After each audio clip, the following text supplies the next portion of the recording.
En Es Radio, La Noche de Cuesta, con Carlos Cuesta.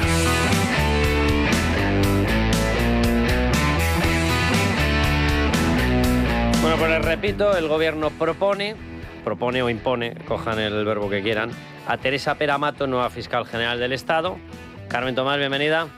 Impone, buenas noches. Impone, ¿verdad? Pues sí, vamos a hablar con sus refugios. Alejandro Entramasaguas, bienvenido. ¿Qué tal, Carlos? Buenas tardes. Por una razón, porque vamos a ver... Os iba a pedir eso, una primera valoración de esto y la consecuencia. Que ahora iba a nombrar a alguien exquisito, que, hombre, vamos a con la que le viene encima, si esto solamente ha sido la primera sentencia. Imagínate cuando vengan las demás.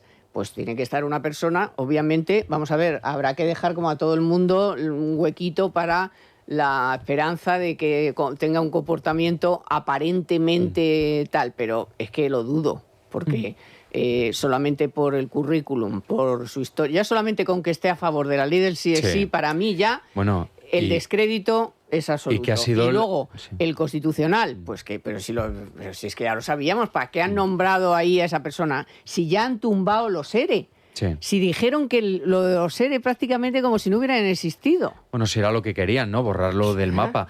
La ley del sí es sí ha sido un poco lo que ella ha llevado a gala durante los últimos años. De hecho, ella confirma que fue lo mejor que hizo Irene Montero y el gobierno en aquel momento. Y hay que tener en cuenta que era la que lideraba la Asociación de Fiscales que se puso a aplaudir a García Ortiz justo antes de que fuera condenado. Y ahí están los hechos, ¿no? Fue ascendida primero por Dolores Delgado, luego por García Ortiz.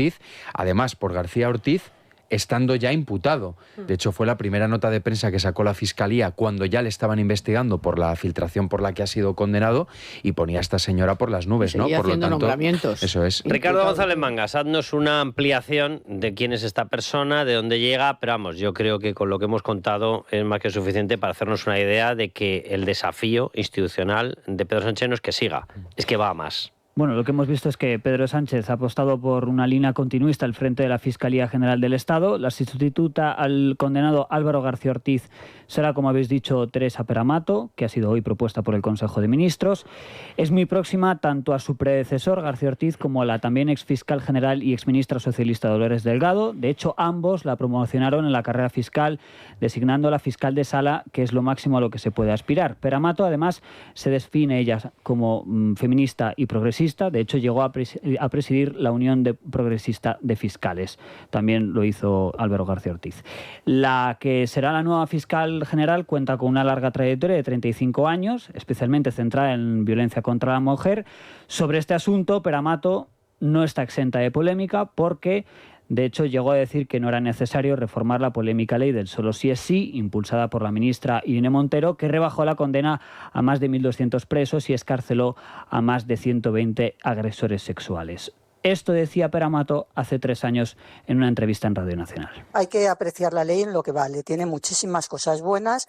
A las leyes hay que darle tiempo para que se pongan en marcha y para que podamos ver los efectos que producen. Lo que a mí no me cabe ninguna duda es que el hecho de que con la Ley Orgánica de Garantía Integral de la Libertad Sexual se ha dado un paso adelante para proteger a las víctimas de violencia sexual. Hay que decir, Carlos, que esto no ha sido la única vez que lo ha dicho. Lo repitió en una entrevista en El Periódico en 2022, asegurando que la ley del sí es sí era una buena norma que permite proteger mejor a las víctimas. O, por ejemplo, otra declaración en la que aseguraba que la ley del solo sí es sí nos da muchísimas posibilidades para proteger más a las víctimas que la legislación anterior. También se ha mostrado a favor de esta ley en su cuenta de Twitter. Solo sí es sí, no puede ser de otra manera. Así es como justificaba esta ley.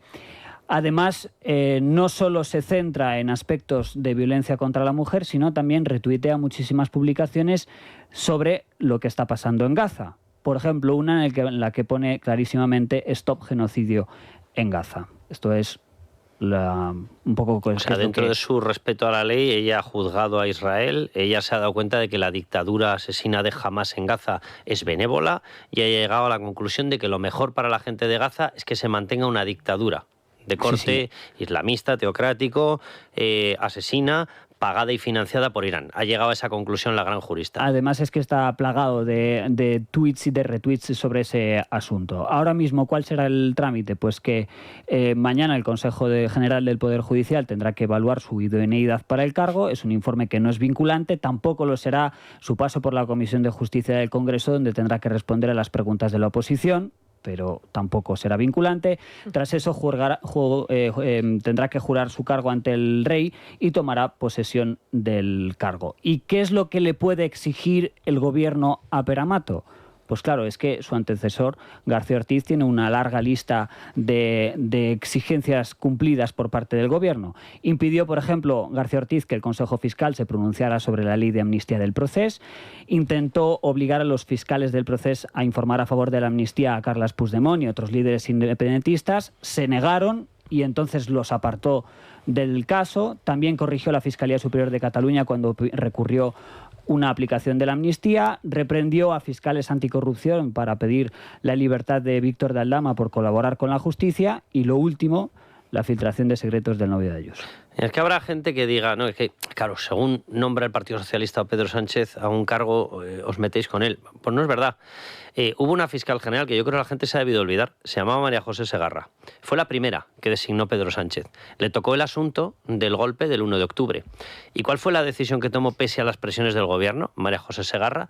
Que iba a permitir que los fiscales pudieran trabajar libremente e independientemente. ¿Qué hizo Pedro Sánchez? Una y no más. Fuera. A partir de ese momento ya. La quitó. ¿Y a quién puso? A la madre del Cordero, a Dolores Delgado. A partir de ahí, todos han sido de la factoría Delgado. ¿Quién es Dolores Delgado? La famosa, que escucha en una conversación con Villarejo que resulta que hay fiscales o jueces con menores y decide no denunciarlo, estando en ejercicio, estando en vigor. Dolores Delgado, la pareja de Baltasar Garzón, el abogado que tiene como hobby, por lo visto, irse a cobrar de PDVSA, según dejó probado el Pollo Carvajal, el ex jefe de los servicios de inteligencia de la narcodictadura venezolana, pues tenía un contrato con PDVSA de más de 9 millones de euros, o 9 millones de dólares en este caso. Bien, pues a partir de ahí, Dolores Delgado fue la encargada de todo. Es que Dolores dijo, Delgado negocio tenía que vaginal elegir. asegurado. Acuérdate que no solamente... Éxito garantizado. No dijo nada de lo que estaba escuchando. Que tiene toda la pinta de que era en referencia a las saunas y prostíbulos. Que ella participó activamente con ese comentario que también se las Ahora trae. yo, Alejandro, fíjate que tengo la sensación de que esto es una pieza más del panorama al que vamos. Y en el editorial yo quería destacarlo porque todas las personas con las que he hablado hoy, y he llamado preguntando, pidiendo información sobre Pere Amato, y todos me han dicho, mira, no os confundáis, estamos en una nueva fase. O sea, Pedro Sánchez ha tomado la decisión de que le han abatido a uno de sus soldados, que era Álvaro García Ortiz, y se va a vengar. ¿Y cuál es la forma de vengarse? Utilizar el Tribunal Constitucional.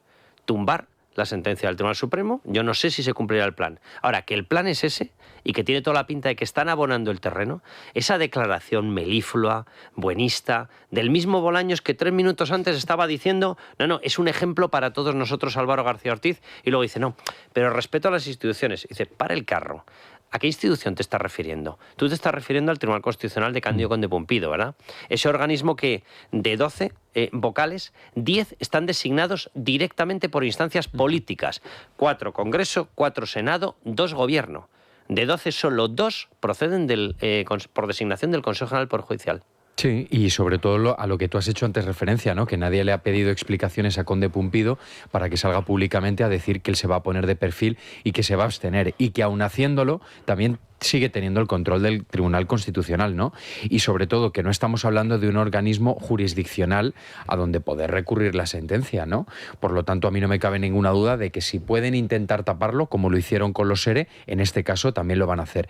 Y otra vez volviendo al caso de lo de Dolores Delgado, es que claro, es que eso era gravísimo, porque en aquel momento ella estaba a punto de ser nombrada ministra de Justicia por parte de Sánchez, y en ese caso estábamos hablando de que se estaba usando un hotel en una ciudad de Colombia, donde de manera habitual iban jueces y fiscales españoles, y a los que luego posteriormente se extorsionaba porque se les pagaban servicios sexuales con prostitutas que en muchos casos eran menores, y todo eso se grababa para posteriormente poderlos extorsionar. O sea, gravísimo. Y efectivamente, Pere Amato es de la escuela, primero de Dolores Delgado y luego de Álvaro García Ortiz. Pero sobre todo de Dolores Delgado. Sí. A mí la sensación que tengo, o sea, por lo que me dicen, al final Álvaro García Ortiz es de la factoría Delgado, y a partir de ahí es una especie de cascada década, todos procedentes de Dolores Delgado. Pero bueno, nos está escuchando ya Vicente González Mota. Muy buenas, Vicente.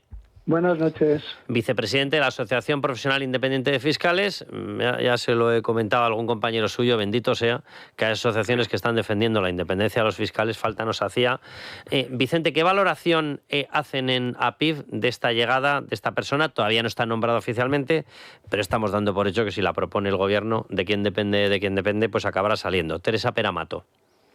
Bueno, nosotros en la PIF lo que vemos es más bien a dónde va la Fiscalía, no de dónde viene, aunque ciertamente la señora Peramato fue ascendida a la primera categoría por la fiscal general entonces Dolores Delgado, fue presidenta de la Unión Progresista de Fiscales, al igual que el señor García Ortiz, y además fue nombrada jefa de sala de lo penal por Álvaro García, pero bueno, de ahí viene. Ahora, ¿a dónde va? Nosotros lo que queremos es que vaya a tratar de defender el prestigio de la Fiscalía, que está muy maltrecho. No tenemos credibilidad por la politización de la justicia, entendemos en la PIF.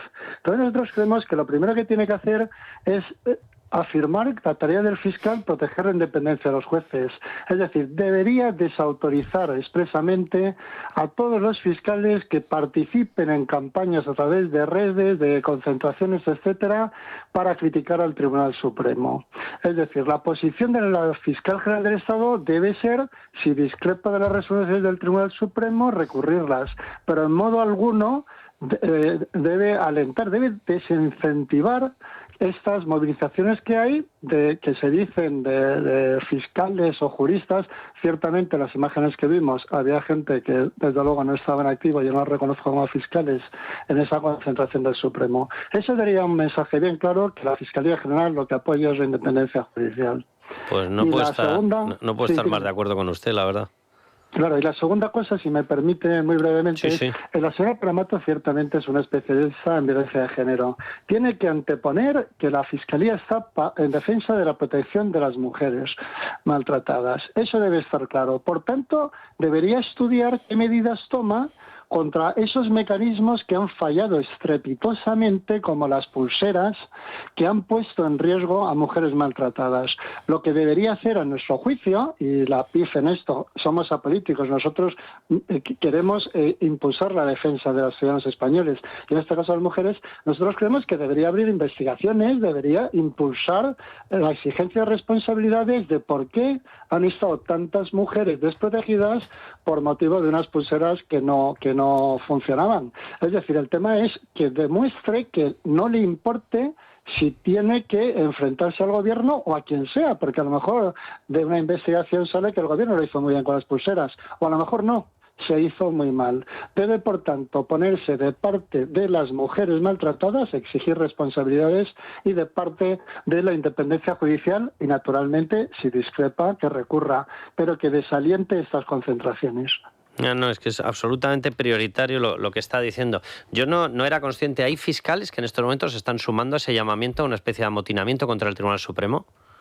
Pues a mí no me consta. En noticias había una exfiscal general del Estado en una foto que se casó con un magistrado, pero a mí no me consta. Con un ex magistrado ya. Me parece realmente que no es procedente, pero como el llamamiento en redes o en la prensa se decía fiscales de izquierda, pues aunque no me conste, la misión de la fiscal general es que recuperemos la credibilidad. Mire, no hay ni fiscales ni de izquierda ni de derechas que estén amparados por la fiscal general del Estado, en el caso de que llegue a ser nombrado, para participar en una especie de manifestación tumultuaria contra el Tribunal Supremo. Si no se está de acuerdo con la sentencia de señor García Ortiz y él no está de acuerdo, naturalmente que tiene derecho a recurrirlo, pero no deben los fiscales aparecer su nombre, sea verdad o no debe aparecer en que se están manifestando contra el Poder Judicial. Esto es intolerable.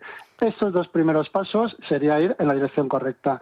Si va en el otro, pues en fin, no tenemos tiempo ni programa para explicar lo mal que vamos, cómo continuemos. Bueno, Vicente, usted no se preocupe porque hay más programas y le iremos llamando. O sea, que por esa parte esté tranquilo. Pero una duda malévola que tengo yo. ¿Cuál es la representatividad real de UPF, de la Unión Progresista de Fiscales, sobre todo la capa de fiscales ahora? Bueno, pues es que no tenemos el número de afiliados y lo que sí que sabemos es que en las últimas elecciones al Consejo Fiscal el portavoz de la PIF, Salvador Diada, tuvo más votos que el más votado de la UPF. Ahora mismo esa representación, si nos vamos a lo votado, a lo exacto, es mayoritaria la Asociación de Fiscales con 6 representantes en el Consejo Fiscal. Luego, por el sistema electoral tenía 2 la Unión Progresista y 1 nosotros, pero el nuestro tenía más votos. No sé decirle el nombre, es que yo creo que sus espectadores merecen datos precisos. Sí. Bueno, yo simplemente para que la gente se haga una idea, la información que yo tenía, que no tiene por qué ser la suya, obviamente, a mí me hablaban de una representatividad real de en torno a un 10%. Pero independientemente que el dato sea exacto o le falte una décima, ¿eso es justificación para la abrumadora asunción de cargos en manos de la Unión Progresista de Fiscales, a la cual pertenecen Dolores Delgado, Pera Mato, Álvaro García Ortiz? Y otros muchos, sí. El tema en la PIF, nosotros no queremos mirar a qué asociación pertenecen. Lo que queremos mirar es que los nombramientos se hagan por mérito y capacidad. Que no se prime el criterio, y eso es lo que piensa toda la ciudadanía, que a ti te nombran porque eres de la cuerda. Eso es lo que para nosotros es muy dañino, porque naturalmente que hay fiscales de la Unión Progresista. Hay muchos que son magníficos fiscales, pero es que aunque nombraran a esos, no son creíbles en la ciudadanía, porque todos pueden pensar, muchos ciudadanos piensan que les han nombrado por ser de la cuerda, no por ser buenos profesionales. Por tanto, es prioritario la inmediata despolitización de este sistema de nombramientos. Nosotros hemos propuesto que se haga un baremo público, que se diga cuáles son los méritos, con qué se concursa, pero unas veces para nombrar a Dolores Delgado se utilizaron unos criterios, luego en el siguiente concurso para nombrar a no sé quién, también de la Unión Progresista, se utilizan otros. Es decir, no tenemos nada en contra de los nombramientos de que el compañero pertenezca a la asociación que sea, pero que sea por méritos, capacidad y con la vista puesta solo en criterios jurídicos, porque aunque hiciera eso, nadie le cree. Porque ahora mismo todo el mundo piensa que el gobierno nos está instrumentalizando y está copando las instituciones. Eso es una tragedia para el Ministerio Fiscal. Vicente, un abrazo muy fuerte y muchísimas gracias. Muchas gracias y espero su próxima llamada. Me ha prometido más. No lo dude. Es más, me temo que la fiscal general nos va a dar motivo. Bueno, un saludo a todos. Adiós. Un abrazo enorme. Adiós. Pues no he querido ponerle más compromiso de preguntarle, ¿cree que va a ocurrir así? Claro, es que porque evidentemente... Pero a buen entendedor, pocas palabras bastan. Es que lo que vamos a ver es cómo Pera Mato sigue la estela de Álvaro García Ortiz en todos los procedimientos judiciales que afectan al presidente del gobierno. Pero fíjate, yo ahora escuchando al fiscal, la pregunta que me hacía es... ¿Desde cuándo el gobierno tenía el nombre de la sucesora de Álvaro García Ortiz en mente, ¿no? Porque yo lo que no me creo es que lo haya improvisado ahora, porque era evidente que le iban a condenar a Álvaro García Ortiz, ¿no? Por lo tanto, ¿hasta qué punto ella era consciente de que la iban a upar de esa manera y que, en fin, que se iba a tener que enfrentar, si ha tenido o no tiempo a tomar decisiones y a ver que se iba a enfrentar a todo lo que tiene encima de la mesa ahora, ¿no? Carmen, muy rápido, que nos tenemos que ir a Publi. Que es más de lo mismo, es que insisto, pero ¿qué nos creemos? Que con todos los casos, el caso del fiscal general es la primera sentencia de todas las que van a venir. Es un ensayo y todo esto es un ensayo, pero el capítulo 1, mejor. Capítulo 1 de lo que nos espera, que es sentencia que no me gusta al Constitucional. La tumbo. 6-4, porque hoy el presidente se va a inhibir, porque claro, si se ha inhibido en esta, se inhibirá también en la mujer del presidente, el hermano del presidente, el Partido Socialista, los secretarios de organización, en todos, ¿no? Entonces da igual, porque como siempre será 6-5, pues ganarán. Mucho más bonito 6-5, mucho más democrático que 5-2. O sea, mucho más democrático. Entonces, claro, si te quejas de un 5-2, luego 6-4 6-5 te va a parecer bien. Y encima te va a parecer bien porque se ha inhibido, el presidente, todos, Cándido Conde Pumpido. Si es esto de Sánchez, bueno, pues Sánchez ya no está, pero están los demás. O sea, es que es capítulo 1 de lo que nos espera, que son muchos capítulos. Sandra, danos un consejo sobre Cibislen. Nos vamos a ir a publicidad, volvemos y les contamos novedades que hay, novedades importantes sobre el teniente coronel Balas, una cosa que les va a llamar mucho la atención. Anticípanosla sin decir quién ha dado la medalla, Alejandro. Pues que ha sido condecorado con una medalla bastante importante por parte de una persona que va a sorprender bastante. Pues eso, quédense ahí, danos el consejo, volvemos y les contamos todos los detalles, y lo de Ábalos y Koldo, que yo no sé si tienen un pie o 3 piernas y media metidas en prisión. Bueno, un consejo para aquellos promotores inmobiliarios que nos puedan estar escuchando, porque no sé si saben que pueden financiar sus proyectos con Cibislen. Los promotores presentan su proyecto, lo revisan y luego son los inversores los que invierten en el proyecto a cambio de una rentabilidad. Consigan el capital que necesitan muy rápido y así pueden avanzar con su proyecto lo antes posible. Todos los detalles en www.cibislen.com. Ha desempeñado el cargo con brillantez. Ha sido objeto de durísimos ataques, desde incluso antes de su nombramiento. Antes de ser nombrado ya estaba sufriendo unos ataques despiadados, y creo que pese a todo ello se ha mantenido en su lugar, garantizando la independencia y la autonomía del Ministerio Fiscal, actuando con una vocación de servicio indiscutible y también con una dedicación personal evidente y que todo el mundo ha podido comprobar. Creo que ha llegado la hora de dar un paso adelante. Le pido a los españoles y a las españolas que se movilicen en defensa de la democracia, de la institucionalidad y del respeto institucional en nuestro país. Pido a la población una movilización contra el Tribunal Supremo. Aclárenos, Yolanda Díaz, con guadañas, con AK-47, no sé, porque como usted ha ido evolucionando, ¿verdad? Primero pedía una guillotina para los reyes, decía aquella frase Yolanda Díaz de el problema de España es que nunca ha guillotinado a un rey. Una frase debe ser muy pacifista, ¿verdad? Muy woke, muy verde, sostenible, ecoresiliente y todo este tipo de cosas, ¿verdad? Debe ser. Y ahora pedimos una movilización contra el Supremo. Dentro de, señor Bolaños, el respeto a las instituciones, como dice usted, ¿verdad? Pero tiene tanto respeto el señor Bolaños por las instituciones que el delincuente condenado por nada más y nada menos que un Tribunal Supremo es un personaje ejemplar, un hombre al que agradecer la labor. Ya, no me extraña que se la agradezcan. No sé qué esperáis de esta historia de la movilización, pero aquí alguien está jugando a una especie de revolución, hombre, a cargarse la transición, a cargarse la democracia, a cargarse la Constitución del 78.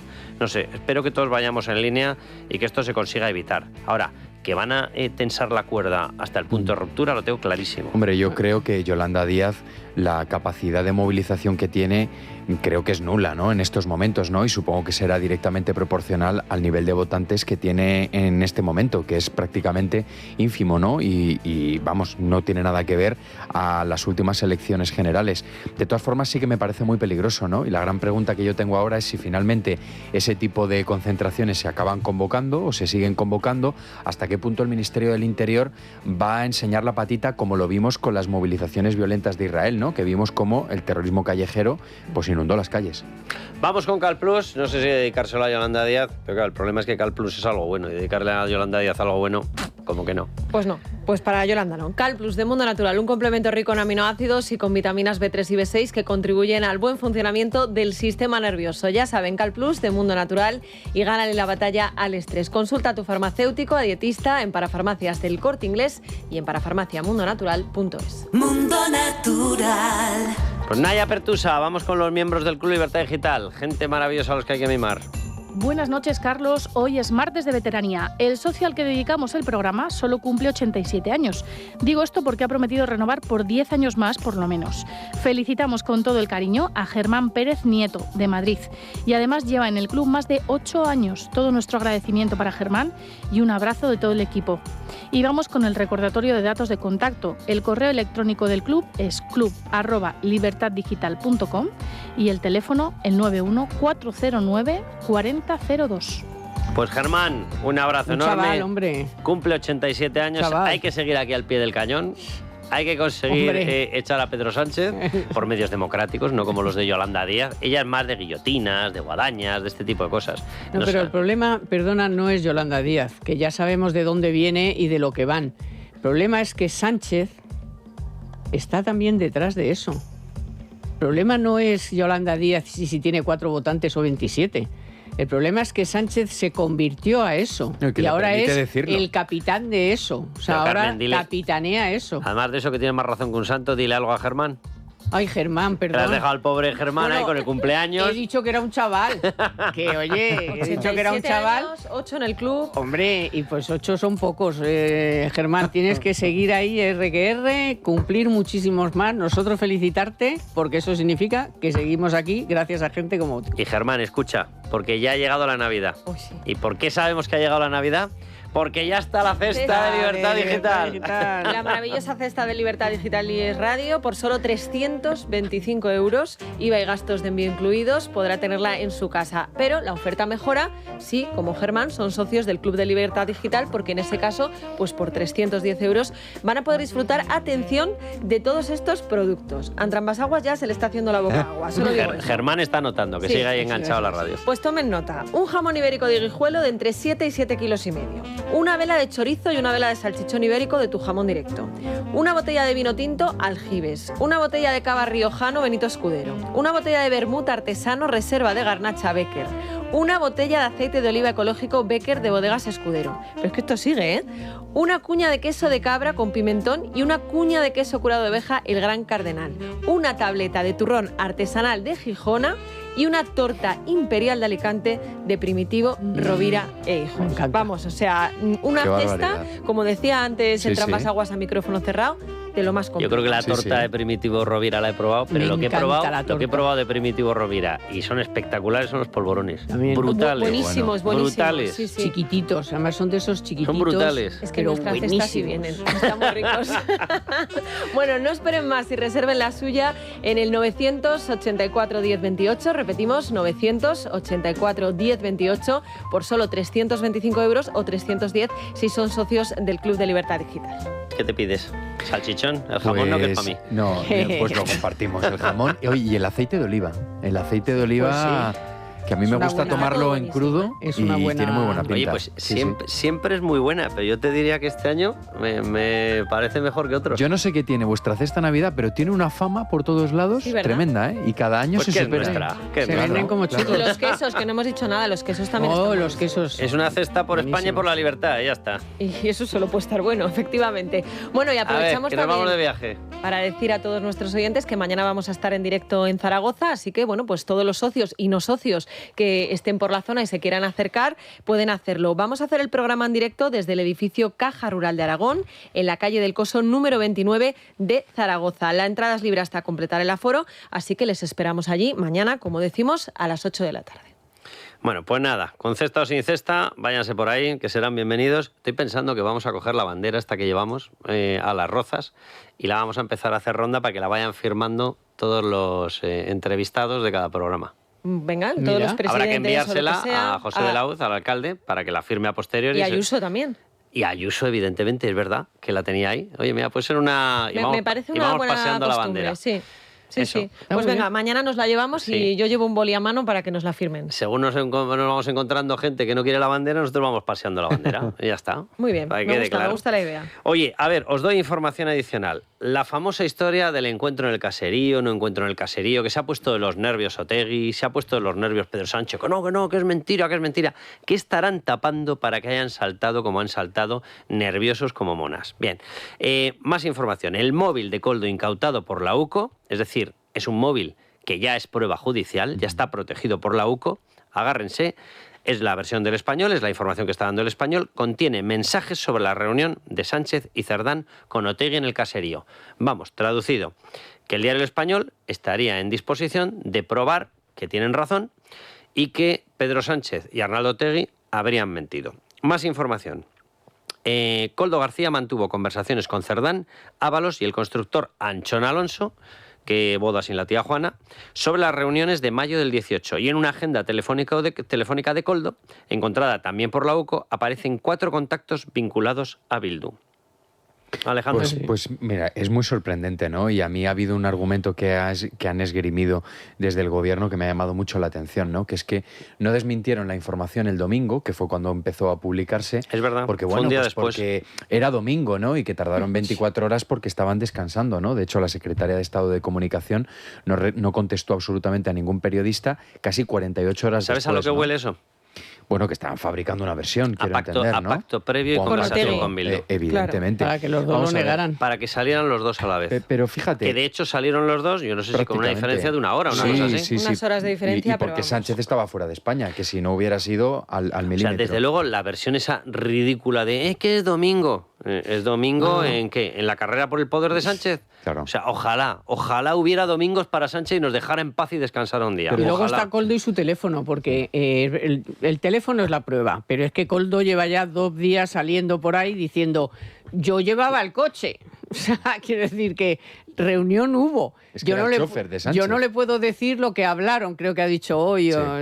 Lo que hablaron no lo sé, pero yo les llevé allí. O sea, de todas formas, el hecho de que haya o no haya habido reunión en el caserío, porque se está poniendo en duda, yo creo que es irrelevante. Tú lo has estado explicando todos estos días, ¿no? Pero es que encima la se realidad produjo. es que Bildu apoya en su momento la moción de censura y que las cesiones del Partido Socialista y desde el gobierno a los proetarras son continuas. No, la Son moción brutales. de censura y la investidura. Sí. Casi 400 traslados de presos etarras al destino que ellos pedían, prácticamente 100 rebajas, lo que llaman progresiones de grado, es decir, mejoras para que tengan que cumplir menos pena o lo cumplan con unas condiciones mejor. Y 47 libertades condicionales. Por cierto... Bueno, y tienes la reforma laboral que la pactaron solo con ellos, documento cabezas firmado. como la tuya se acuerdan de que el documento lo presentó, o sea, la reforma laboral la presentó Bildu en el Congreso. Y aparece, Carmen, que te acordarás tú, firmado por los dos partidos Firmado por los dos. simultáneamente. Sí, es verdad. Pero la presentó ¿Y la ley Bildu. ¿Y la ley de memoria democrática?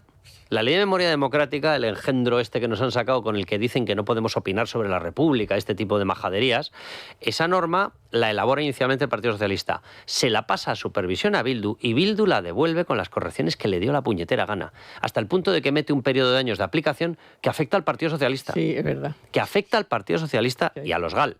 Sí. Bueno, pues hasta ese punto llegaron. Bien, amén de la entrega al Ayuntamiento de Pamplona, Claro. evidentemente, y de los avances en Navarra. Pero doy más información. Cerdán, agárrense, fue quien negoció con Bildu los beneficios a etarras preso a preso. La clave para que Otegi apoyara a Sánchez. La UCO recoge una llamada del exdirigente socialista al jefe de instituciones penitenciarias en la que él se pone a negociar el traslado de etarras. Es cierto, y luego Pues además menos mal que no había es pacto. que ese alto cargo de instituciones penitenciarias fue luego el que controlaba el mismo director de la prisión de Soto del Real, que era donde él se encontraba, ¿no? Pero es que y luego también hay otro punto que es muy relevante, ¿no? La cantidad de ayuntamientos que en el País Vasco el Partido Socialista ha apoyado que sea Bildu el alcalde en todos estos ayuntamientos, ¿no? Y luego que Arnaldo Otegi haya dicho públicamente que él deja la política si trasciende algún tipo de prueba, pues choca bastante, ¿no? Porque si trasciende algún tipo de prueba, o sea, mejor dicho, si puede trascender algún tipo de prueba, es que efectivamente esa reunión se ha llevado a cabo, ¿no? Eso suena más a una amenaza al Partido Socialista, como diciendo, oye, controlad a Koldo García, que es el que está filtrando este tipo de datos, que como esto salga, nuestro apoyo lo vais a perder de inmediato. Ya. A mí es verdad que da igual donde fuera y como fuera, pero que fuera el propio Sánchez a la búsqueda de Otegi. No sé, me repugna más todavía. O sea, es verdad que no es lo Mollar es que ya hemos visto cómo han funcionado, cómo le han dado todo lo que ha pedido, en fin, cómo se han puesto a sus pies, pero ojo, también que vaya allí Sánchez a rendirle pleitesía a Otegi. La verdad me parece... ¿Os acordáis cuando tomó la parece- palabra en el Congreso de los Diputados para darle el pésame a una Sí. etarra que se había Joder, suicidado? Sí, sí. favor. Sí, sí, sí. O sea, el que se crea que eso no forma parte de pactos con Bildu. O sea, Bildu es el partido heredero de ETA. Tiene todas las prácticas diseñadas en aquella época para cubrirse ante este tipo de encuentros, las famosas actas, grabaciones de todo. O sea, Otegi sabrá por qué ha saltado como un resorte, amén de por el pacto que indicaba Alejandro en Trambasaguas. A mí me siguen diciendo que hay un trasfondo económico, de pasta. Y en concreto del gobierno pactado por Uxue Barcos, año 15, creo que fue hasta el 19, y que en los 2 últimos años ya coincidía efectivamente con el post-moción de censura, años 18 y 19. Ahí tenía 2 consejerías Bildu pactadas.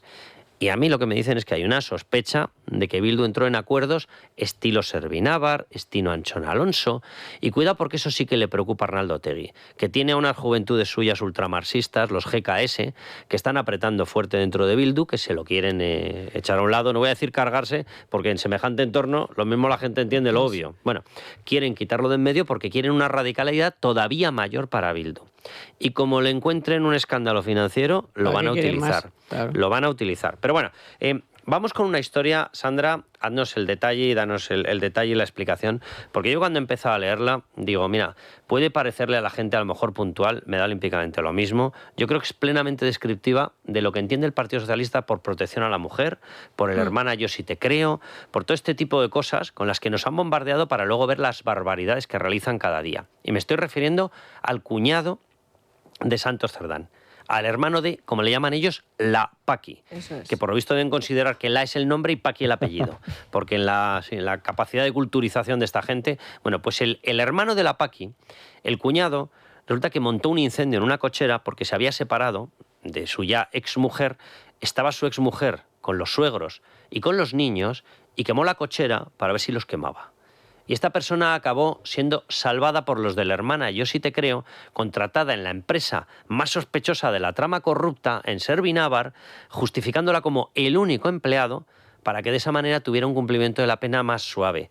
Porque por lo visto ir contra 5 personas, incluidos niños, uno de movilidad reducida, les debió parecer un caso típico de hermana Yo sí te creo. Contratado por Servinávar y enviado a una de las obras de la polémica, que es la del puente del 5º centenario de Sevilla, que yo creo que este detalle también es importante. Pero por hacer un poco el repaso cronológico de lo que sucedió, los hechos se remontan a noviembre de 2016. Este señor, que se llama Antonio Muñoz, tenía problemas por aquel entonces con su mujer y empezaron las amenazas tanto a ella como a su familia. Y os leo un fragmento, por ejemplo, de una de las cosas que le dijo a la familia y que recoge la sentencia que luego le terminó condenando. No me hagáis una putada, que ya veis siendo bueno las cosas que hago. Siendo malo, imaginad lo que os puedo hacer. Me doy miedo a mí mismo de lo que puedo hacer.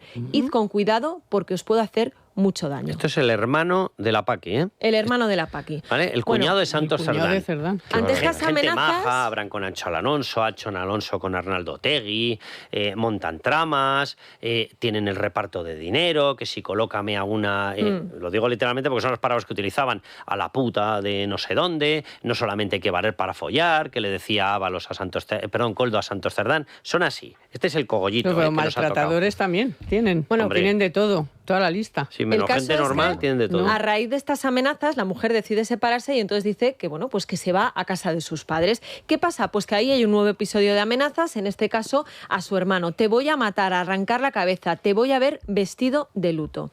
A los pocos días llega el episodio que hoy nos ocupa. El cuñado de Cerdán, según recoge la sentencia que llegaría 2 años después, accede a la vivienda de sus entonces suegros, abre la cochera, prende fuego al vehículo que había en el interior y deja la puerta abierta que daba a un patio con objetos inflamables para que las llamas se extiendan. Claro, las llamas llegan a la vivienda donde estaban durmiendo su mujer y sus 2 hijos, que tenían 11 y 7 años, y uno de ellos, uno de los niños, tenía además una discapacidad y movilidad reducida. Lo digo para que veáis, porque claro, si tú pretendes provocar un incendio y encima hay una persona que no puede moverse, se están viendo claramente cuáles son sus intenciones. Lo digo, tu propio hijo encima. Lo digo porque esta gente luego se le llena la boca de hablar de violencia de género, de violencia vicaria. Bueno, pues desde luego que es un caso que lo cumple todo. Por estos hechos, entra inmediatamente en prisión provisional y en 2018 le condenan a 3 años de prisión. Pero ojo, porque aquí hay una cosa que también es muy sospechosa. Inicialmente, la Fiscalía pide para él 14 años de cárcel, pero luego él asume lo que ha hecho, lo confiesa, lo reconoce y entonces la Fiscalía llega a un acuerdo con él y rebaja la pena a 3 años de prisión. Insistimos, de 14 años a 3 años de prisión. A mí ese punto, de verdad que es lo más llamativo, de todo. Sí. O sea, ¿en base a qué argumentación jurídica rebajas con semejante historial la petición de pena de 14 a 3 años? ¿En base a qué? Es tentativa de homicidio, de 4 homicidios o 5. ¿En base a qué? Voy a lanzar una pregunta, ¿vale? ¿En base a qué llamada? Sí, no, claro, ¿En base a qué? Algo pasaría. Bueno, o sea, ¿quién toma la decisión de pasar de 14 a 3? No, o sea, de 14 por 5 personas, estamos hablando de que era una petición de pena cercana por el intento de homicidio, intento de lo que fuera, no sé llamarle asesinato. Claro, es que finalmente le condenan simplemente pues por amenazas, por amenazas. Sí, amenazas. No Cochera río, ¿no? No le condenan la casa. Pues tocaba casi a 3 años por persona y acaba suponiendo todo el lote de personas por 3 años. Sí, es muy llamativo y la pregunta es la que tú acabas de hacer, ¿no? Que si hubo algún tipo de llamada para que se bajara esa petición de pena, ¿no? Es que hay que tener en cuenta que este señor, como bien has explicado, luego acaba siendo contratado por Servinavar, la constructora de la trama, precisamente en uno de los permisos que él empezó, quiero recordar que cuando le concedieron el tercer grado, lo que no queda claro, porque esta es una información que publica el Diario de Sevilla, no queda claro, como digo yo, que fue antes el huevo o la gallina. Sí, es que le contratan en Servinavar y entonces le conceden el tercer grado, porque uno de los requisitos normalmente para concederte el tercer grado es que tengas trabajo o estés en búsqueda activa. Entonces, claro, es posible, no lo aclara bien esta información del Diario de Sevilla, que le contrataran en Servinavar y acto seguido es cuando le dan el tercer grado. Sí, me da lo mismo. De lo que estaremos todos de acuerdo, es en que creo que no había cola de grandes consultoras y empresas tecnológicas por fichar al cuñado. Sobre todo porque además ¿verdad? Hay un mensaje, además, interceptado por la UCO de Anchón Alonso, el socio de Cerdán en Servinavar, a Alconcher, que es uno de los detenidos en acción, al que le dice: gracias, Manuel, no lo olvido, y le manda el teléfono del cuñado de Cerdán, es decir, blanco y en botella, te estoy mandando el teléfono porque me lo vas a colocar. Ahora, yo he leído que fue un día a trabajar y no volvió. Esa es la clave. Cuidado, o sea, que encima si le sirvió para... Darían gracias, en el puesto de trabajo darían gracias, mejor que no vuelva. Pero se supone que le sirvió, o sea, que tenía un trabajo y por eso le concedieron, ¿no? Si acabamos... Le concedieron el tercer grado porque tenía un trabajo. Claro. Si vas un día y no vuelves, ahí no hay nadie que esté vigilando. Es el programa de reinserción. Si demuestras que estás en fase de reinserción y para eso necesitas acreditar que tienes un trabajo, pero tendrás que ir al trabajo, es mucho más cómodo. Pero tendrás que ir al trabajo, no vas un día y no vuelves y nadie mira nada. Son detallines que tenéis en la fachosfera. Qué picajosa. Han sido además los trabajadores del puente de Sevilla que recibió la obra, la adjudicataria, por cierto, de 1,8 millones de euros, que le vieron ir un día a trabajar y por ese día él estuvo contratado poco más de un año, pero por ese único día de trabajo percibió más de 50.000 euros. Bueno, nos está escuchando ya Ketty Garat. Ketty, ¿cómo estás? ¿Qué tal, Carlos? ¿Cómo estás? Muy bien, déjame que cite una noticia que publicabas hoy. Vamos a pasar al tema Ábalos-Koldo. Estamos a martes, miércoles, jueves, día decisivo. Vistilla, se tiene que tomar la decisión de si esa noche la pasan ya en prisión preventiva Ábalos y Koldo. Y tú publicabas, Ketty, la siguiente noticia: temor en el Partido Socialista a las filtraciones de Koldo y la entrada en prisión de Ábalos. Y una frase textual: va a cantar. Pues sí, la verdad es que ahora mismo hay una sensación o una convicción predominante, tanto en Moncloa como en Ferraz, de que Ábalos pues está descontrolado, desatado, desesperado y que está abocado básicamente a tirar de la manta. Hay una convicción predominante de que Ábalos seguramente entre en prisión el próximo jueves. De hecho, lo que dicen es que no tiene sentido convocar esa vistilla si no es básicamente para revisar las medidas cautelares que no se aplicaron en el anterior o que no se aplicaron en su grado máximo, que es la prisión preventiva, en la anterior ocasión, y por lo tanto lo que quieren ahora es que si se ha convocado es básicamente para ahora sí darle curso precisamente a ese ingreso de entrada en prisión previsiblemente de los dos. Habrá que ver cuál es la decisión que toma el magistrado instructor Leopoldo Puente, porque solo lo va a hacer de mano de la Fiscalía Anticorrupción, y la Fiscalía Anticorrupción, habrá que ver si hay presiones o no con esta situación de interinidad en la cual se encuentra ahora mismo Álvaro García Ortiz. Yo creo que algo ha cambiado. Desde luego, lo que es reseñable es que en el Gobierno y en el Partido Socialista creen que va a entrar en prisión, y hay mucha inquietud y mucho temor a que las señales que están percibiendo en estos momentos, no solo de Ábalos sino también de Koldo, es que se ha entrado en una nueva fase en la que los dos, atenazados por esa prisión o esa petición de la Fiscalía Anticorrupción de 24 años de cárcel para Ábalos y 20 para Koldo, solo en el caso de las mascarillas, pues empiecen a cantar, a cantar la traviata, como se dice coloquialmente.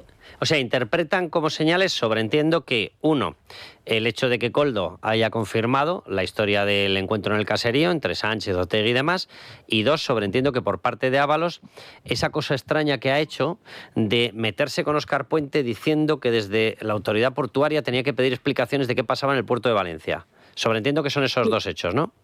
Exacto. Y los dos... ¿Ketty? No, el movimiento que se Ahora, que te habíamos perdido. Sí, ¿me oyes? Sí, vale. sí, perfecto. Me hace gracia el último movimiento que se produce por parte de José Luis Ábalos. Efectivamente, como tú dices, las dos señales son esas, no las únicas, porque es verdad que pues tienen ciertos inputs de cómo se encuentran cada uno de los tres integrantes de ese tridente corruptor. En el caso de Ábalos, desde luego, todas las señales son de pánico absoluto y, por lo tanto, hay mucha inquietud.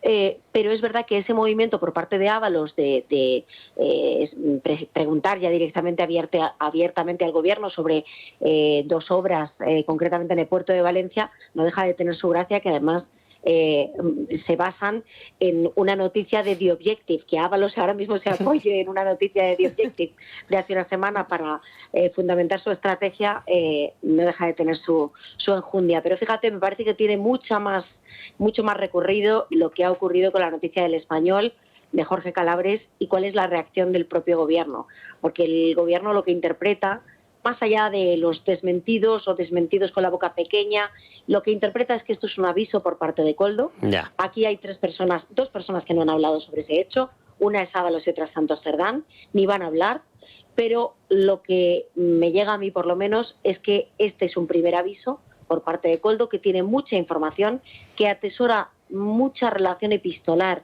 con el presidente del gobierno y con otros miembros del gobierno, que tiene información sensible, que puede poner en un brete y en una situación muy complicada al Ejecutivo, y lo que está convencido el gobierno es de que Koldo no es que vaya a colaborar con la justicia, sino que tiene un ánimo inequívoco de acorralar al gobierno por haberle dejado solo.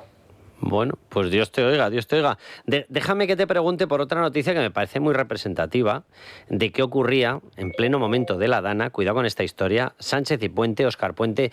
Ya empieza a ser habitual la aparición de Óscar Puente en movimientos extraños, por cierto. Pero bueno, Sánchez y Puente se llevaron a la India al 2 de Acciona, el 2 de Acciona que cerró el pacto con Servinávar el día de la Dana. Bueno, el presidente participó incluso en un acto de la fundación que preside el propio Juan Ignacio Entrecanales, que aparece mencionado, hay que recordarlo, en el informe de la UCO. Se lo llevaron el mismo día de la Dana. ¿Y qué pintaba allí, Ketty? Bueno, pues esa es una buena pregunta. La verdad es que la noticia de Pelayo Barro es muy elocuente, porque efectivamente, como empieza la crónica, se han escrito ríos de tinta sobre dónde estaba Carlos Mazón, pero nadie ha escrito precisamente dónde estaba Pedro Sánchez en ese viaje a la India y con quién, que esté precisamente con Juan Ignacio Entrecanales, con una persona que ahora mismo, pues no es un perfil precisamente cómodo para el Ejecutivo, el vicepresidente de Acciona, básicamente una de las empresas o la principal empresa del IBEX, que aparece señalada en el informe de la UCO por las UTES que realizaba no solo con Servinávar, la sociedad del amigo y del socio de Santos Cerdán, Joseba Anchón Alonso, sino también de la sociedad de Pepe Ruz, del dueño de Levantina Ingeniería y Construcción, el amigo de José Luis Ábalos, pues es desde luego un asunto sobre lo que el gobierno no ha dado explicaciones, básicamente porque hasta donde yo sé, no ha trascendido más que en esa noticia, como digo, de Pelayo Barro. Pues seguiremos muy atentos, Ketty. Un beso fuerte. Un beso fuerte a todos. Hasta luego, Carlos. Vamos a irnos a publicidad. Nos va a hablar Lucía Guadalupe de Division Home. Volvemos y nos desvelas que no lo hemos hecho. Alejandro, es verdad. ¿Quién le ha dado la medalla al teniente coronel Balas? Yo les pongo simplemente en contexto. El teniente coronel Balas, por méritos, debería ser, obviamente, el próximo jefe de la UCO. ¿Lo quiere el gobierno? Esperen que me aguanto la risa. O sea, lo teme más que un nublado. ¿Por qué? ¿Porque es de un lado ideológico? ¿Porque es del otro? No, porque cumple con su deber, punto. Y eso les espanta, literalmente. El teniente coronel Balas es el que ha llevado todas las investigaciones. Trabaja y bien. Efectivamente. Cosa que no conocen en materia de gobierno. corrupción por parte de la UCO, en los casos más potentes que ustedes tienen en mente. ¿Quién lo ha enfilado? ¿Quién lo ha puesto en la diana? La cloaca. La cloaca. Intentando tumbarlo como fuera. Bueno, pues el teniente coronel Balas está ganando méritos. Muchos. Méritos propios, méritos por condecoraciones y méritos por calificaciones en la promoción. Es teniente coronel. Si llega al rango de coronel, puede ser designado jefe de la UCO, que exige un rango de coronel. Bien, a la vuelta les contamos toda la historia. Lucía. Ya saben, en ocasiones las herencias son un problema, discusiones interminables en las que no se llega a ningún acuerdo. La mejor decisión es dejarlo en manos de expertos. En Division Home le ayudarán a resolverlo comprando su porcentaje de la propiedad. No dejen que el problema se prolongue.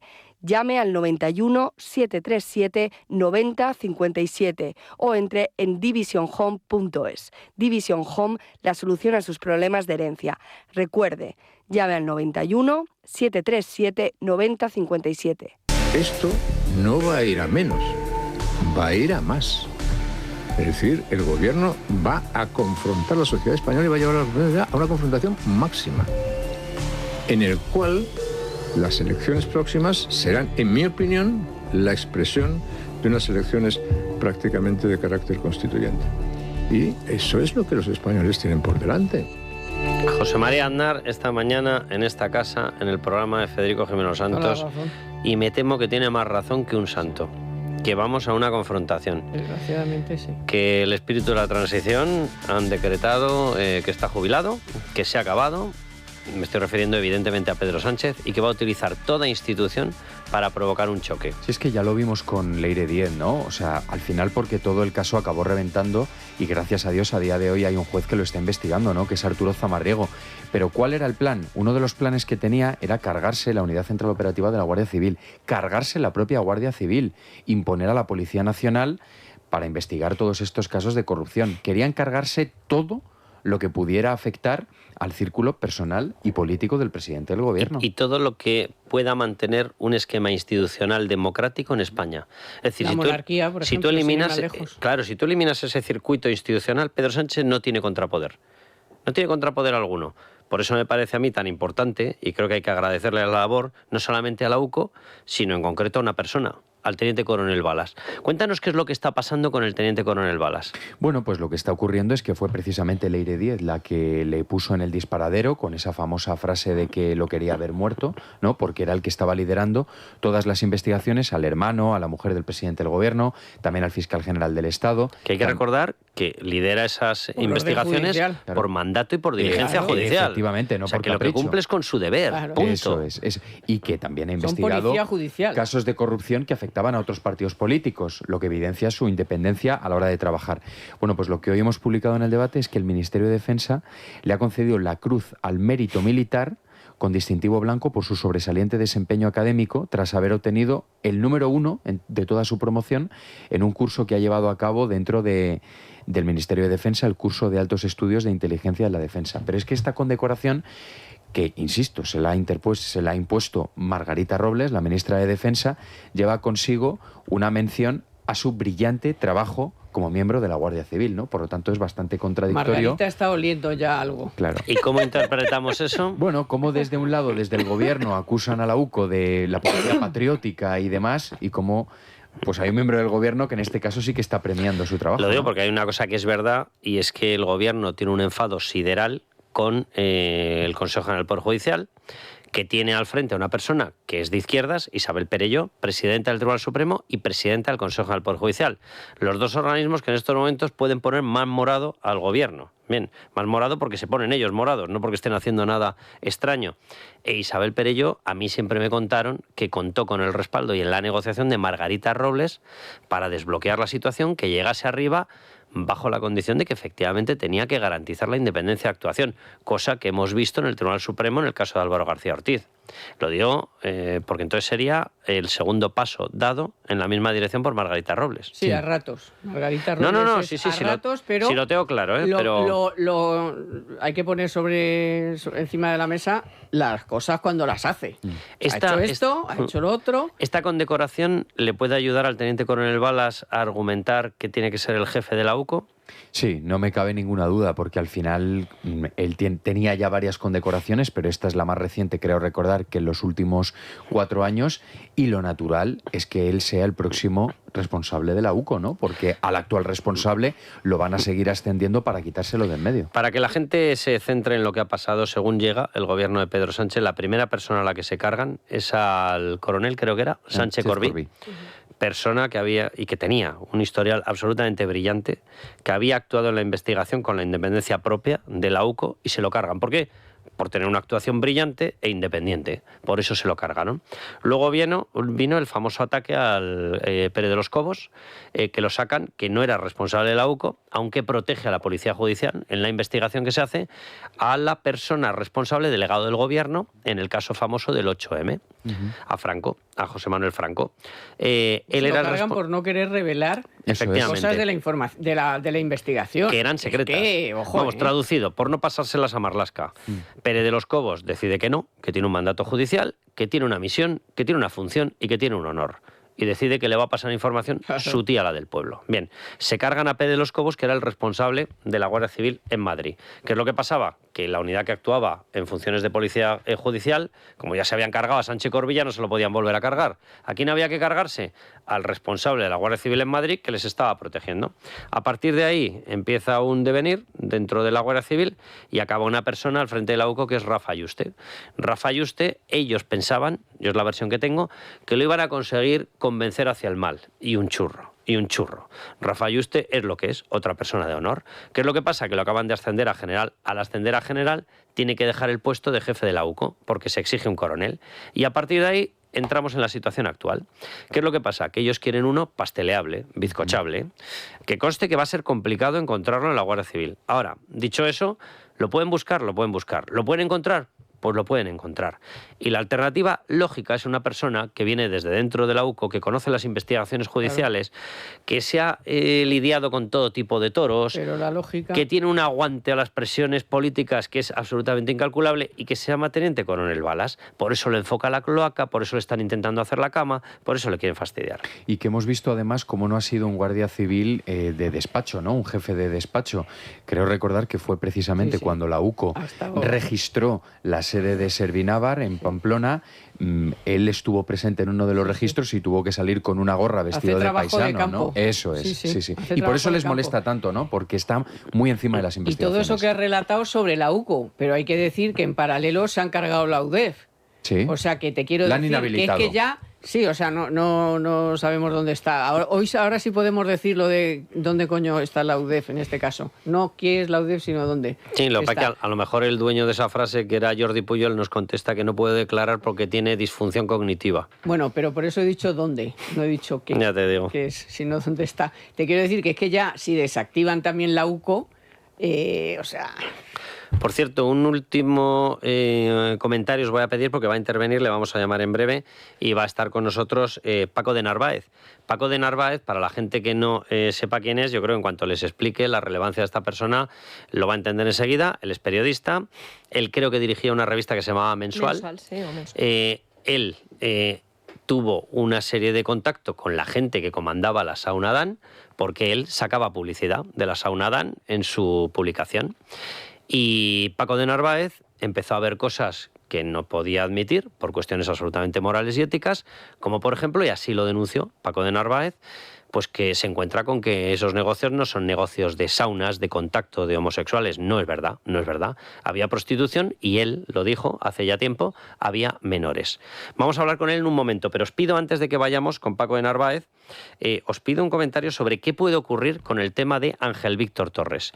Y doy dos datos. Vamos a ver. El juez, Ismael Moreno, efectivamente le ha permitido que acceda a pruebas que estaban ya depositadas judicialmente, en concreto un pendrive, porque Víctor Aldama ha dicho que quiere ayudar a descifrar y a extraer determinados mensajes porque pueden ser claves. Y él ha dicho directamente cómo fue el verbo que utilizó para rematar. Rematar, ese fue el verbo a Ángel Víctor Torres. Nosotros mañana publicamos un mensaje captado por la UCO y les leo el titular de la noticia que publicamos en Libertad Digital. Torres unió su papel a Ábalos en el negocio de las PCR. Cuidado con la patita de las PCR. Hemos hablado mucho de mascarillas, se ha hablado mucho de petróleo, pero hubo una pequeña joyita de la corona que eran las PCRs. Bueno, pues cuando estaban cerrando todo el acuerdo, todo el negocio, hubo un mensaje trasladado por parte de Ángel Víctor Torres a Koldo García Izaguirre, en el que le dijo literalmente: debo hablar con José Luis, tema test para no meter la pata. O sea, cuidado, porque la vinculación entre Ábalos, que este mismo jueves puede entrar en prisión, y Ángel Víctor Torres es brutal. ¿Qué esperáis de esa información que puede aportar Víctor Aldama, pues Alejandro? Yo estoy convencido de que va a ser información muy relevante, ¿no? Sé, además de fuentes muy próximas a Víctor de Aldama, que tenía muchas ganas de que le entregaran esos dispositivos, y él está convencido de que va a poder acreditar muchas de las acusaciones que ha hecho contra Ángel Víctor Torres. Yo la única duda que tengo es por dónde van a ir los tiros, ¿no? Si por el tema de lo de las señoritas, es decir, si vamos a ver a lo mejor mensajes con Koldo García o con el propio Ábalos, Ábalos negociando la entrada de señoritas en el piso de Atocha 25, o si directamente vamos a ver lo que ya en su día dijo Aldama, ¿no? Que es que Ángel Víctor Torres le pidió en reiteradas ocasiones a través de Koldo García 50.000 euros a cambio de los contratos que recibió Soluciones de Gestión y lo que Ángel Víctor Torres les prometió sobre los test de antígenos. Cuidado, porque como aporte mensajes que prueben esa conversación, efectivamente, desde el punto de vista judicial, los remata, sí. Ángel Víctor Torres. Eso ha dicho sobre Ángel Víctor Torres, pero ojo con Aldama, porque también ha dicho que va a meter a Sánchez en la cárcel. O sea que, ojo, que Ábalos que no sé si cantará, el otro no sé si cantará, pero Aldama va por todas. Entonces, a mí lo del piso de las señoritas me da igual. Ahora, si ha pedido dinero, si ha trapicheado, que los PCR hay que decir que es más pasta que las mascarillas. Hombre, claro. O sea que eso sí que era un buen business, ¿no? Y si hay mensajes que le relacionan con la compra de contratos sobre los PCR, que además... O sea, mensajes que le relacionan con la compra teníamos por todas partes. Pero ahora sabemos que había una coordinación con Ábalos. Bueno, es que vamos a ver, claro. Y que exigía dinero a cambio de esas adjudicaciones. Las dos cosas sabíamos, pero hay que verlo. Y entonces ahora se está viendo. Paco de Narváez, ¿cómo estás?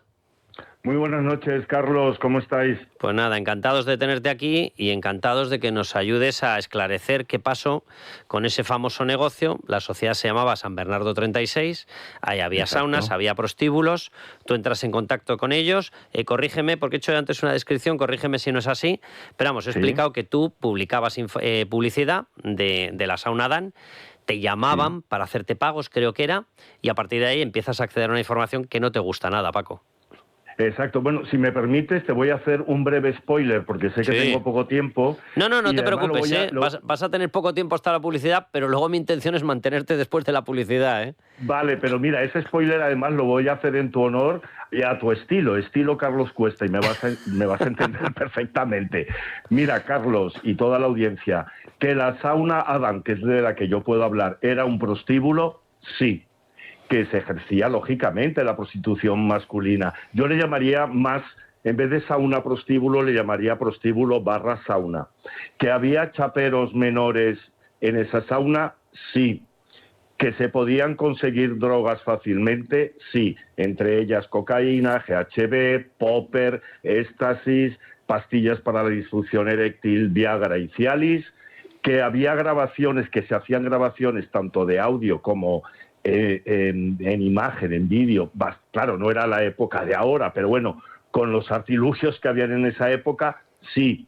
¿Que hablé con Sabiniano personalmente compartiendo mesa 2 veces? Sí. ¿Que hablamos de los pagos de la mujer del presidente de gobierno, Begoña, con sobres? Sí. Todos los meses 330 euros me pagaba. No siempre me pagó ella, otras veces me pagaba su hermano Paco y otras veces otro personal de la sauna. ¿Que era una, yo le llamo sucursal gay del Partido Socialista de Cataluña, del PSC? Sí. ¿Que visité y utilicé yo personalmente, la parte noble, en la parte de arriba de ese edificio de la calle San Bernardo, donde se hacían esas presuntas grabaciones? Sí. Así que fíjate los vértices que te estoy dando en el spoiler, cada uno a desarrollar. O sea, Paco, imagínate lo que acabo de descubrir. Que lo que acabo de descubrir es que eres oyente fiel del programa, porque es verdad que lo del sí lo utilizo un montón. Es que, mira, Carlos, en esto, y no es por dorarte la píldora hablando mal y pronto, pero cuando yo te escucho a ti, bueno, y a otros periodistas que no voy a nombrar porque son muchos que admiro y respeto, pues que hay que ir al pan y al vino, no podemos enredarnos y todavía preguntarnos que si en esa sauna existía la prostitución o se ejercía. Lógicamente, es que nos toman a veces por tontos. Mira, Carlos, yo soy un tío que además creo que ya me vas conociendo. Mira, quiero dejar muy claro que a mí nadie me paga, porque ya he visto pues mensajes y sabes, ¿no? La gente que habla más de la cuenta. A mí nadie me paga, nadie está absolutamente detrás de mí. Ningún partido político, ningún medio de comunicación, ninguna intervención, esto quiero dejarlo bastante claro, ninguna intervención que he tenido en los medios de comunicación, en la televisión, ahora contigo en la radio, y ojalá pueda tener muchísimas más vías para dar eco a esta información. Nadie me ha pagado nada, incluso si hubiera algún medio que en este momento me hubiera dicho, oye Paco, ven que te voy a dar un dinero por X o por Y, les mandaría, y perdóname, lo voy a decir ahora con palabras gruesas porque ya a esta hora, los mandaría a la mierda.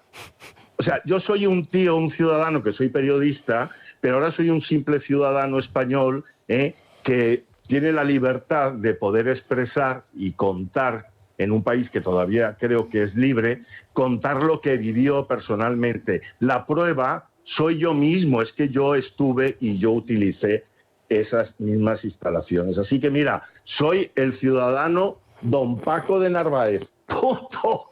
No hay nada detrás, ni hay un contubernio, porque ya hay gente que se imagina unas cosas. ¿Cómo lo has dicho ahora y tal? Digo, pues mira, porque ha salido. Cuando quieras te cuento por cuál fue el día de la decisión, ¿no? Pero esto lo quiero dejar bastante claro y por eso quiero agradecer a vosotros y a todos los medios de comunicación que me han dado voz, y espero que me llamen muchísimos más, todos los que quieran, para dar una información que es absolutamente veraz. Claro, evidentemente habrá gente que no le guste, mucha gente, pero a mí nadie me va a obligar a decir ninguna mentira. Yo he dado la cara, no he hablado en ningún momento con una voz distorsionada, ni me he puesto de espaldas. No tengo absolutamente, te digo, ningún patrocinio de nada, y a mí nadie todavía me ha demandado por nada, pues que salgan las personas, pues que supuestamente yo estoy aquí metiendo en este embolado. Y bueno, pues que me lo digan a la cara. Paco, fíjate, sí, yo creo que has enfocado el tema de maravilla, porque hay gente que está mezclando esto con el tema de saunas. Por dejar las cosas claras, voy a utilizar la misma fórmula del sí, para que a la gente le quede muy claro, que yo creo que es la mejor manera de entendernos todos. Que si alguien tiene derecho a la libertad sexual plena, sí, 500 veces sí. Que si alguien tiene derecho a mantener un contacto en una sauna, sí, 500 veces sí. Que si alguien tiene derecho a montar un negocio y luego ocultarlo, y que no era un negocio de saunas, sino que era un negocio donde podía haber drogas, donde podía haber prostitución, donde podía haber menores, ni de coña. Ni de puñetera coña. Exacto. Además, mira, Carlos, una cosa que les ha descolocado a la gente que nos imaginamos, ¿no? Les ha descolocado porque yo sé que hay mucha gente o algunos periodistas que en su momento investigaron y tal, o algún incluso ha entrado, pero bueno, casi con camuflaje y tal. No, es que yo soy gay. Y yo he estado allí dentro y te puedo decir cómo era absolutamente esa sauna, que esa sauna, las instalaciones eran absolutamente sórdidas, decadentes, una falta de higiene increíble, que yo creo que se hubiera ido, no sé, el departamento de sanidad, no sé si de la comunidad, del ayuntamiento, vaya usted a saber, que lo hubiera sellado, ¿no? O sea, que no me cuenten historias, y además soy gay. Y además, mira, te he dicho lo del PSC, cuando quiera lo desarrollamos y lo vas a entender perfectamente, la cantidad de gente que del Partido Socialista de Cataluña utilizaba esa sauna, porque, era de lo que era. Pero bueno, eso cuando quieras, te dejo estos apuntes porque son temas que se pueden desarrollar y entender muchas cosas. Pues Paco, aguántanos, nos vamos a ir a publicidad, retomamos contigo, no nos cuelgues. Ya te adelanto que una de las primeras preguntas que te voy a hacer, porque me preocupa muchísimo este tema, y me preocupa una barbaridad la inacción de la Fiscalía. Cuando hablamos de menores vamos a dejarnos de gilipolleces. O sea, es protección máxima. Bien, lo primero que te voy a preguntar es por las fechas, por saber si estamos en periodo de actuación, si puede haber prescrito, si no puede haber prescrito. Pero aguántanos ahí.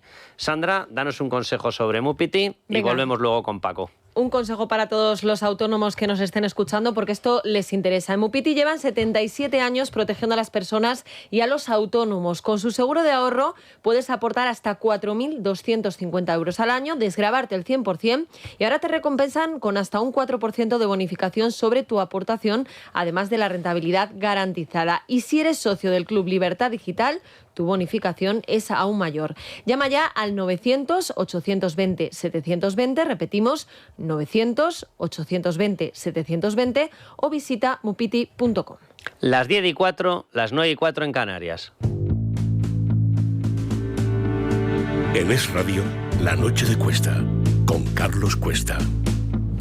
Ricardo González Mangas, bienvenido. Buenas noches. Bueno, pues la crónica política y judicial de mañana seguirá marcada por la que será la nueva fiscal general del Estado, Teresa Peramato. Sí, porque el Consejo General del Poder Judicial se reunirá mañana previsiblemente para dar su visto bueno a ese nombramiento propuesto por el gobierno de Sánchez.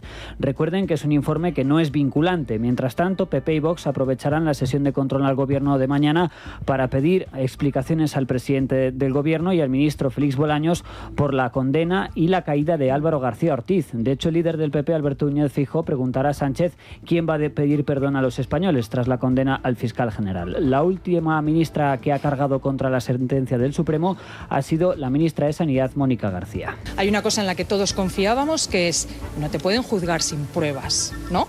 Entiendo, es como el alma mater, yo no soy jurista, ¿no? Pero yo entiendo que el alma mater es no se te puede condenar sin pruebas. Esto ha ocurrido en este país y ha sido dirigido para entorpecer de alguna manera el juicio al novio de la señora Ayuso, que es el origen de todo esto.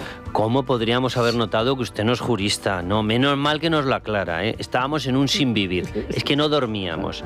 Bueno, en el gobierno le dan por perdida la votación del techo de gasto que se producirá el próximo jueves. Lo ha reconocido la vicepresidenta primera y ministra de Hacienda en los pasillos del Senado. Ante el no de PP y Junts, María Jesús Montero ha asegurado que volverán a presentar esa senda de déficit. Yo, por la primera aproximación que ha hecho Junts y otros grupos políticos, entre ellos el Partido Popular, entiendo que la senda de estabilidad no saldrá, tendremos que volver a traerla al Congreso de los Diputados y la consecuencia de esto es que el Gobierno de España tendrá más margen fiscal del que van a disponer las comunidades autónomas por simple pataleta, por simple confrontación del Partido Popular, que ni siquiera lo que le beneficia vota a favor.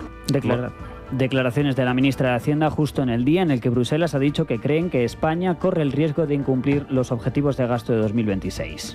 Y el Tribunal Supremo ha rechazado que Santos Cerdán pueda firmar cada 15 días en un juzgado de paz de su pueblo, Milagro, y le ha pedido que busque un juzgado de instrucción. Después de quedar en libertad el pasado miércoles, después de casi 5 meses de prisión, el juez Leopoldo Puente le impuso a Cerdán que debía personarse en un juzgado cada 15 días como medida cautelar por su implicación en el caso Koldo Ábalos. Hoy el Tribunal Supremo ha sentenciado que no podrá hacerlo en los juzgados de paz de Milagro, su pueblo, por no ser un órgano judicial adecuado para estas comparecencias, por no ser un tribunal de instancia, y le insta a buscar un juzgado de instrucción para cumplir esta medida. Y una cosa más, Donald Trump ha asegurado que estamos cerca de ver un acuerdo para detener la invasión rusa en Ucrania. Lo ha dicho esta tarde en la Casa Blanca. Además, Volodymyr Zelensky ha asegurado que está dispuesto a discutir los puntos delicados del plan de paz con Trump y con los líderes europeos. Un plan de 28 puntos que de primeras podía favorecer más a los intereses de Vladimir Putin. Varios presidentes europeos también han reconocido que las negociaciones avanzan en una dirección positiva después de lograr modificar el plan de Trump en lo que respecta a las garantías territoriales de Ucrania. En Rusia siguen viendo con mejores ojos el primer plan de Donald Trump.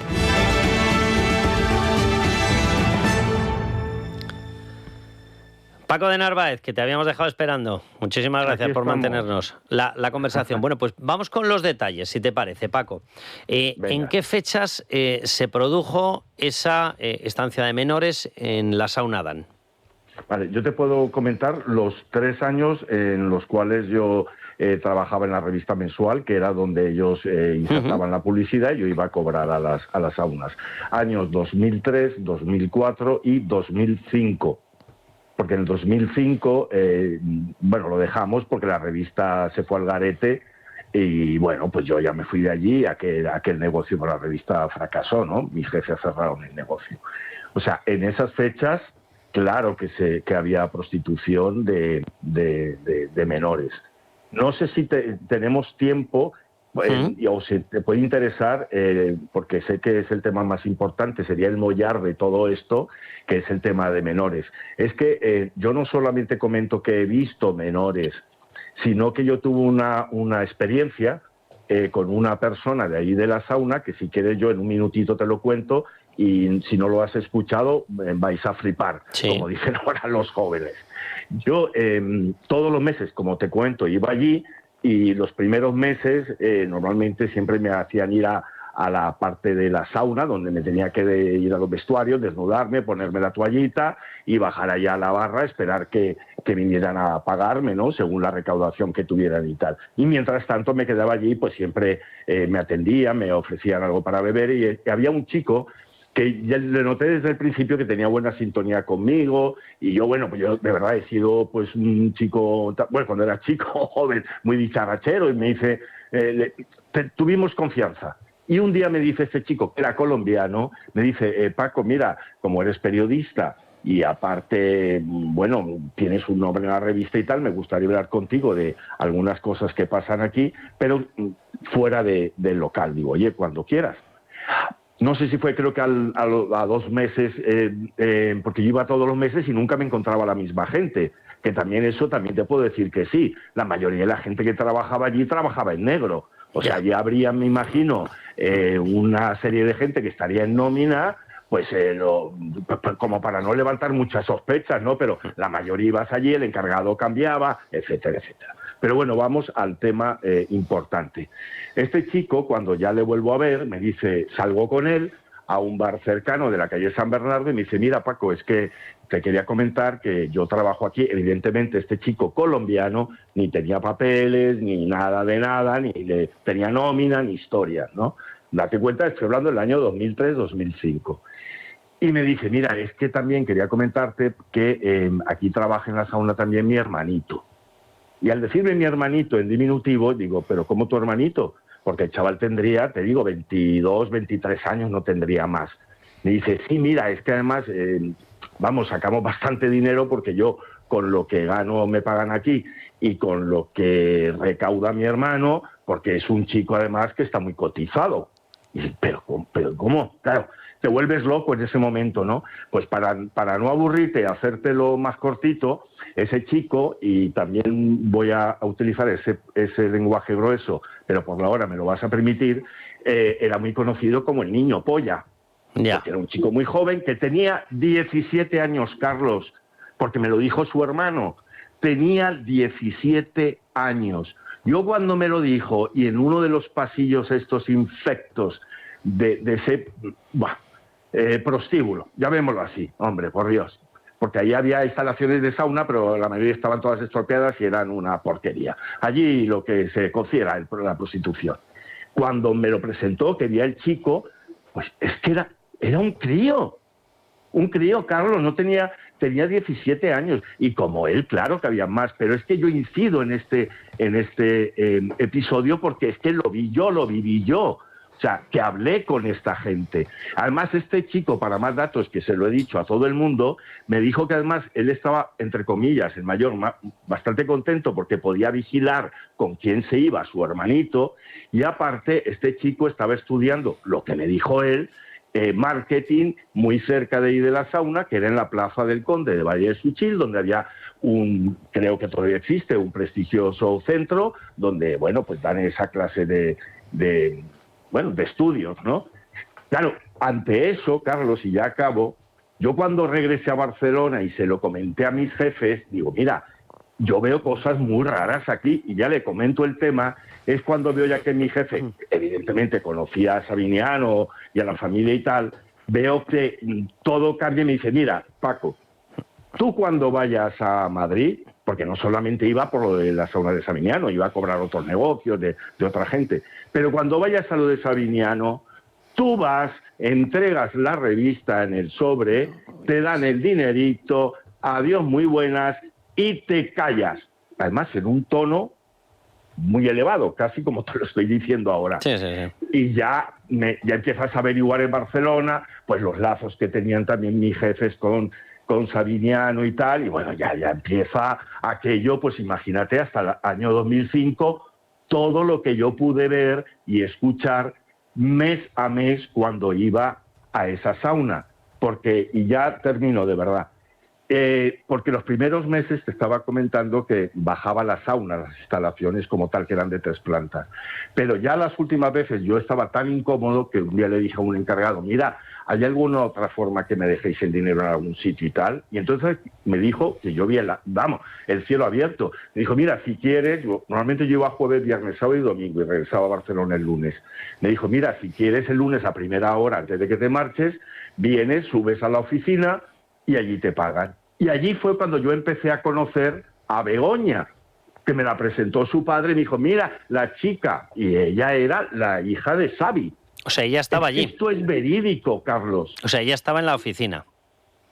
Claro, muchas veces, claro, yo no tenía ni idea, imagínate, si lo supiera, no hubiera sido adivino, que 22 años después esta niña iba a ser la mujer del presidente de gobierno. Entonces yo muchas veces subía a primera hora, además madrugaba, porque yo cogí el tren a mediodía o por la tarde para llegar a Barcelona, y muchas veces pues abría la puerta, muchas veces me pagaba Paco, que ahora me entero que es Francisco Enrique, porque mucha gente le llama Enrique. Luego tenía otro hermano que era Conrado, pero bueno, a ese le veía menos. Y luego un personal de 2 o 3 señores y una chica que estaba sentada.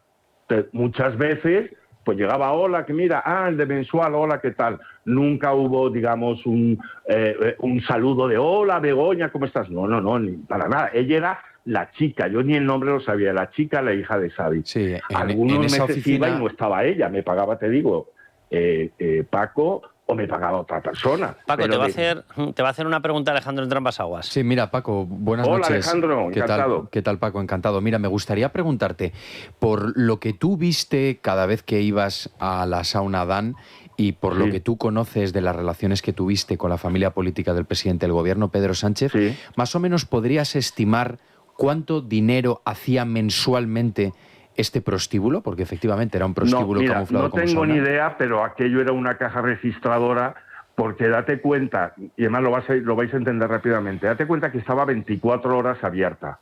Estaba en una zona de Madrid que además supercéntrica, que cuando acababan discotecas o acababan, te digo, todo el ambiente gay, el reducto de la gente que no había ligado o lo que fuera, era ir a esa sauna. Y aparte, que se ha ganado mucho dinero, porque imagínate, yo te estoy hablando de esos años, pero es que las saunas estaban abiertas muchos años atrás, y es que esto el emporio que tuvo Sabiniano y su familia, que nadie se engañe y que piense lo contrario, me la trae al pairo, porque no podemos negar que el patrimonio que tuvo él vino de los únicos ingresos que tenía, que era ese negocio. Pero Alejandro, voy a más, es que yo creo, y vais a estar conmigo, que allí, aparte del dinero, que bueno, era increíble, lógicamente, allí lo que más, ¿cómo te puedo decir?, valor tiene y tenía en ese momento es la información que se tenía en esa sauna. Claro, porque allí pasaba un montón de gente. Yo muchas veces los he tenido a mi lado en la barra, gente muy importante del clero, bueno, de la política, de empresarios, lógicamente. Claro, y confirmas que había grabación. Por supuesto. Es que mira, tengo un minuto más. Venga, un minuto, sí.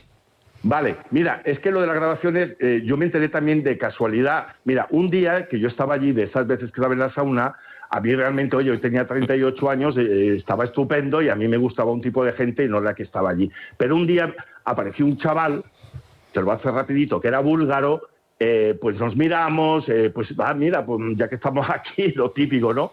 Y para ciertas cosas el idioma no era ningún hándicap, y entonces a un encargado le dije, oye, fulano, porque yo había escuchado eso, tú me has dicho que aquí en la parte de arriba pues hay otros habitáculos y tal, un poco mejores que estos, claro, era la zona, digamos, premium, ¿no?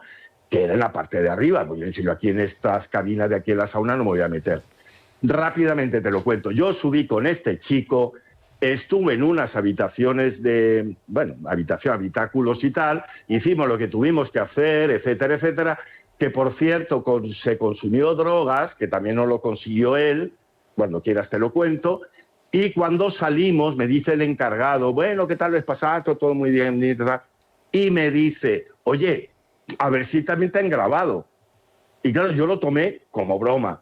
Digo, ¿qué me estás diciendo? Y ya en bajito me dice, no, te lo imagino que no, pero esto te lo digo porque cuando yo sé que va a venir alguien, aquí hay movimientos y en ciertas partes, ciertos habitáculos, no quiero llamar de habitaciones porque eso eran más pequeño que un trastero, donde había ahí un medio colchón y poco más, ¿no? Bastante cutre todo. Y aquí sí hay movimiento y yo sé que ponen micrófonos, tal. Y yo en ese momento dije, déjalo y tal, pero me fui con esa copla, que siempre que yo volvía y acabo a Barcelona y comentaba esto a mis jefes, ya era como cállate, no hables nada, no digas nada.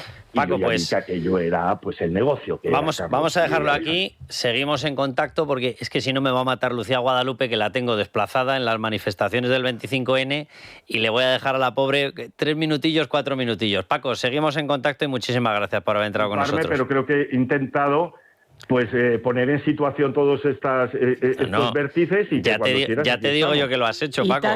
Ya te digo yo que lo has hecho. Claramente eras de la escuela de Hablemos Claro. Sí. Eso por supuesto.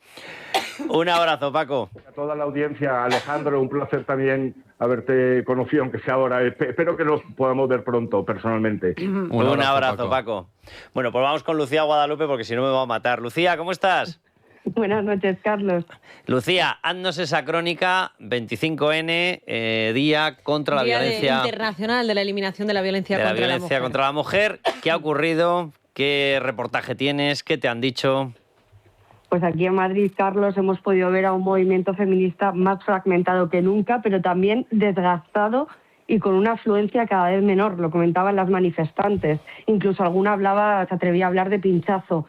Y dividido no solo en el recorrido, sino también en denuncias y con prioridades opuestas.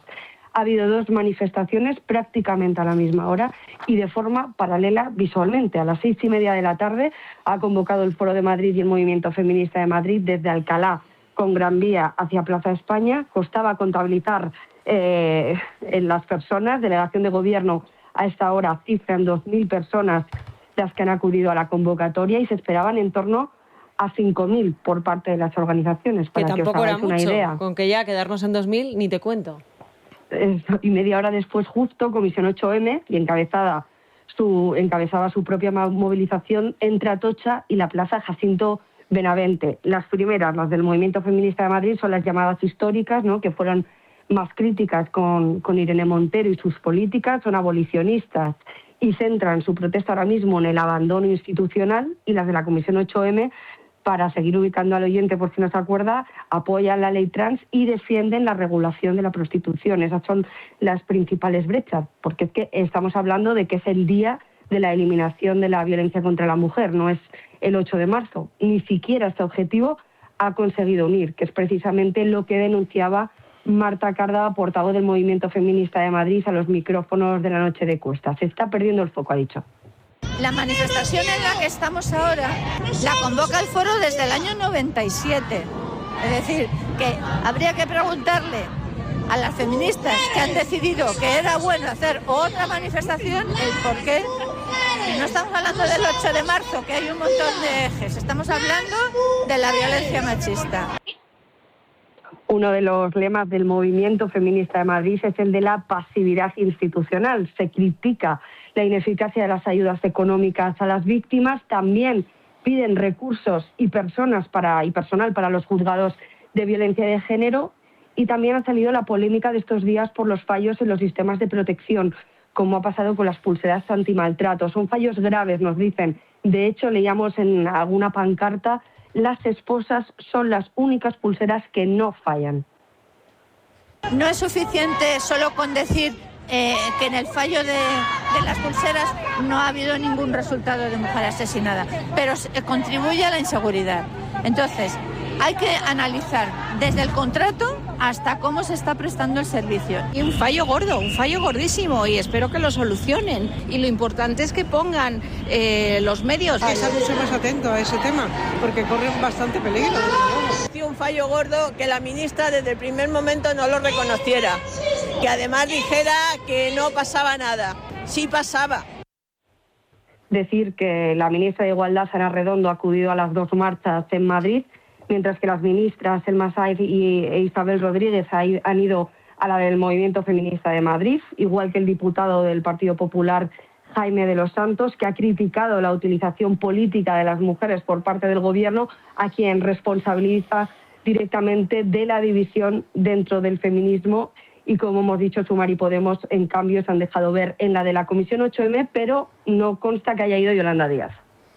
Pues Lucía, muchísimas gracias por la crónica. A vosotros.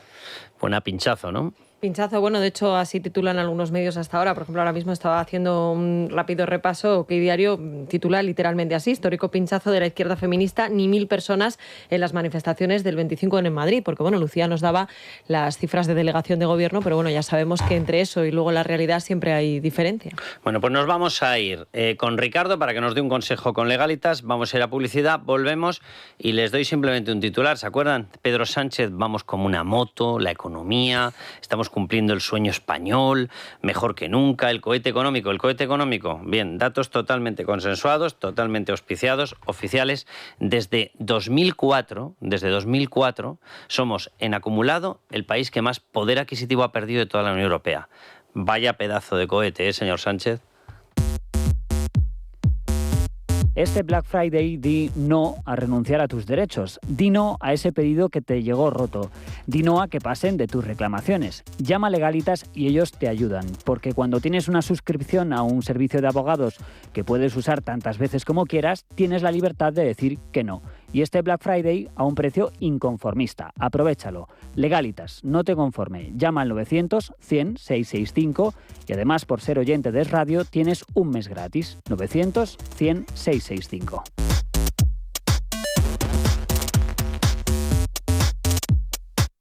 La noche de Cuesta, con Carlos Cuesta.